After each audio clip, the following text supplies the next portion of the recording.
Hi, I'm Natalie Kolbeck, and I'm super thrilled to be back today with an interview with Linda Brun. I hope I say her name right, but she will tell me later. I know Linda for a couple of years, many years actually. She lives in Norway. We have seen each other at different workshop locations, and she's a wonderful artist. She will tell you a little bit about her work herself, but yeah, welcome, Linda, and so wonderful that we have you for the first time for Creative Jumpstart 2019. Thank you. Linda, tell us a little bit about you. Sorry. Tell us a little bit about yourself, Linda. Yeah, I'm Linda Brun. I'm living in Norway, in Scandinavia. It's 5 million people here.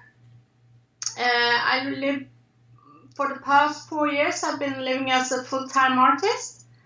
I'm a graduate in graphic design. I did that late in life, and before that, I worked with computers and accounting. Yeah, and what's your? So I love Linda's work a lot. First of all, I've been to where she lives, and it's gorgeous. It's like really cool there. She took me one time to the beach. And It was everything you think about Norway and where you think like maybe some Vikings are coming. There were this like cool swords, like what was that called? It was like three sword. Was that with you? Or the three sword? It's like when a Viking, founded Norway. Kind of. It was from a battle. Yeah, three swords. It's called. And it's huge, and it's really cool because it's like set at the beach, and there's like it's very mystic kind of like, I guess especially now in the fall. So that was pretty cool. But I also love Linda's artwork, as I mentioned before, and she does a lot of collages, right? Yeah, I'm into collages.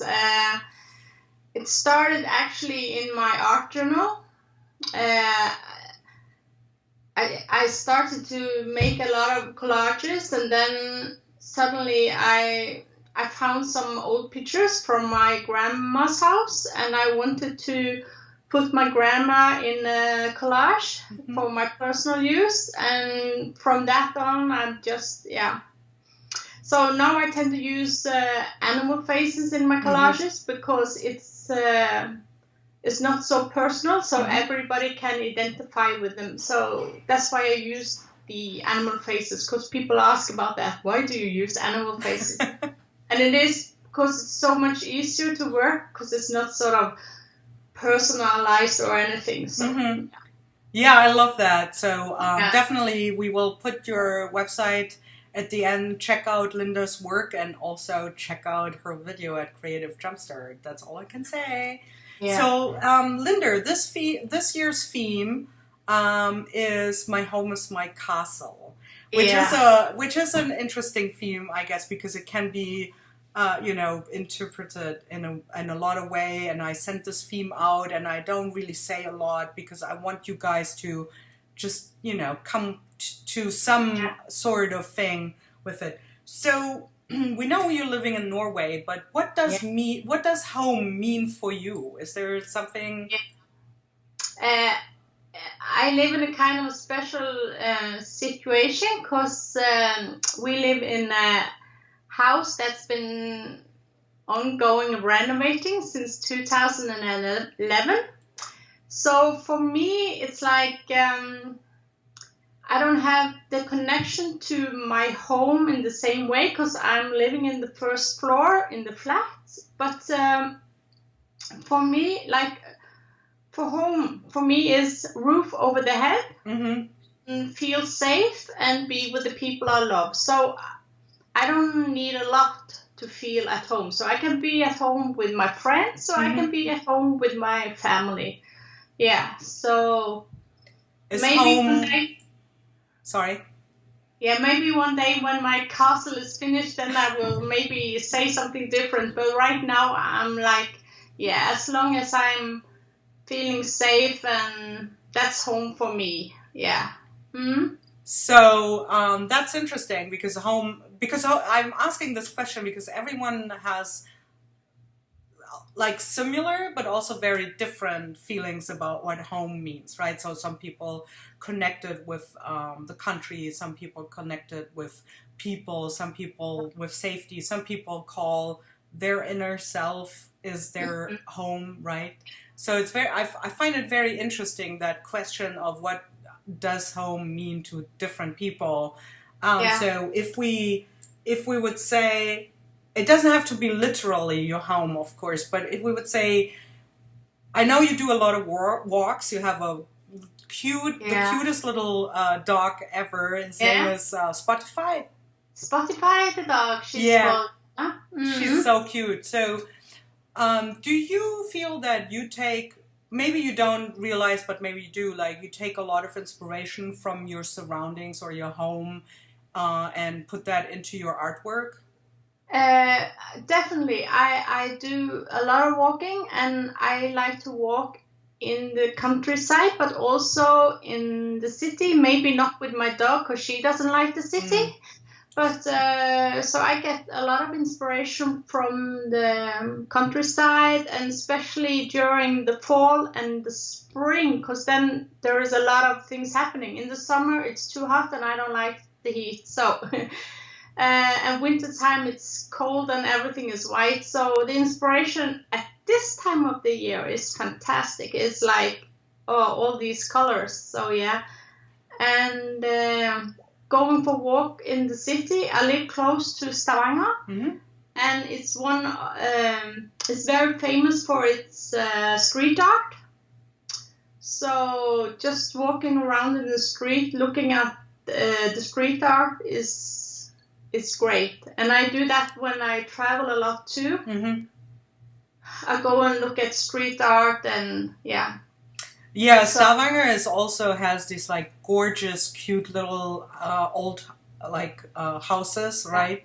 Yeah. So it's a beautiful place. If you guys ever go to Norway, I can highly recommend do a stopover in Stavanger. Has a gorgeous harbor, right? So there's like all kinds of different things. It's modern but old at the same time. Yeah, there is, and maybe when you live. When I live in it, I'm kind of used to it, so I don't, I get more inspired when I travel to New York, but that's me because I've grown up with this. But I know that when people come here and I show them around, it's like, oh, this nature, this scenery, So I can understand that, because my husband from Denmark, and when you're driving around in Denmark, it's all flat. Yeah. If you come from a flat country and then you come to Norway with all the mountains and fjords and everything, I can understand. I think it's always interesting when you have people that you show around and you kind of like play tourist in your own place, because it makes you appreciate things again that you might take for granted or you don't see anymore because you're just, as you said, so used to it, right? Yeah, and I noticed back in 2011, I went back to school for my graphic design, and I started to take the train. So I had to walk from home to the train, took the train, and then walk from the train to the school. And you see so much different things and get so much more inspiration from just walking and sitting on a train than driving in the car. Because in Norway we drive a lot of cars because it's like the commute is not too good, and the distance is kind of far between everything, so you tend to drive the car. But when you start walking, you see things like taking photos, getting inspired from that. So I love that. Yeah, I mean, Norway is a small country with, meaning not a lot of people live there in comparison to other countries, but it's actually a big country with vast, very long, very long, vast areas there. No one lives there. Of course, if you live in one of the main cities, right, it's like, but Oslo, the main capital, is like the best one with commuting with it, because here in Stavanger and Sandnes is like, you have to wait for the bus maybe half an hour, and these days people don't have time to wait half an hour for the bus or train. Right. Yeah. That is interesting. So I also feel like the vegetation is a little bit different in Norway, especially in the fall. It's like what would you say? What do you take like inspiration from, like, I don't know, the forest and ferns and like? Yes and no. I think maybe when I look at the colors, because there are like the fall colors, I can look at them and maybe put them in my head and use it. But I tend to use maybe brighter colors in my art, both in my collages and in my mixed media paintings. I like to use a lot of color and bright colors. But of course, just being in the nature and being with the silence that the nature gives you, that's kind of the inspiration for me. We have a cottage in the mountain, and when I stay there and there's not a sound, it's like, ooh, yeah, perfect. That then sounds I cool. get a lot of inspiration. And if I can manage to be bored, then I get inspiration as well. Yeah, I think bored is like, I mean, some people say, oh, how can you ever be bored or anything? And I think I don't get bored often, but it's actually not a bad thing. No, you have to maybe look for it, you know?